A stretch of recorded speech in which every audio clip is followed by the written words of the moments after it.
My name is Debbie Simmons. Thank you for the opportunity to testify on the Health Teaks Review. In a March 2017 article in Central Texas, a student describes the sex education messages as, "You shouldn't have sex at all, but if you do, use a condom." So really, it's confusing. Children shouldn't be confused about what standard of behavior is expected. Under the reproductive and sexual health strand in the Commissioner's report, the Content Advisor's consensus report, and work group draft, there is a substrand called sexual risk avoidance and sexual risk reduction. These two sex education approaches cannot coexist in policy or in the classroom. A handout has been provided to illustrate the differences.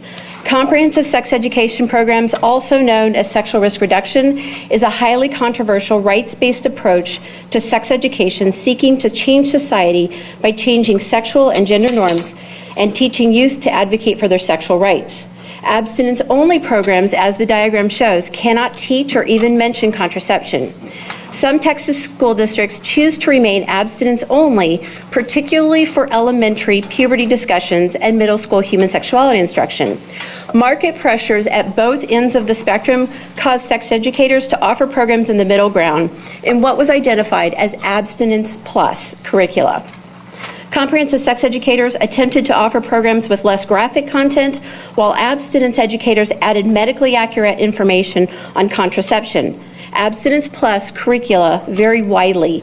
You will notice that there's a dividing line through the middle of Abstinence plus, and it delineates sexual risk avoidance and sexual risk reduction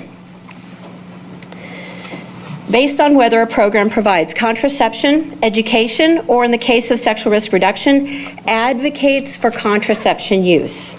Sexual risk avoidance programs teach holistically, going beyond the physical consequences of teen sex, focusing on the value of avoiding sex to help youth thrive and achieve success in their present and future lives. Sexual risk reduction programs focus entirely on advocating for contraception only to reduce the physical consequences of sex. The sexual risk reduction model targets the general teen population as if they are all engaged in sexual activity. The implicit demonstrations and themes then set behavioral standards that can easily provoke sexually inexperienced teens to transition into sexual activity. Sexual risk avoidance and sexual risk reduction are incompatible. Double messages cause confusion, just as the child described in the Central Texas News article. Sexual risk reduction violates Texas Education Code.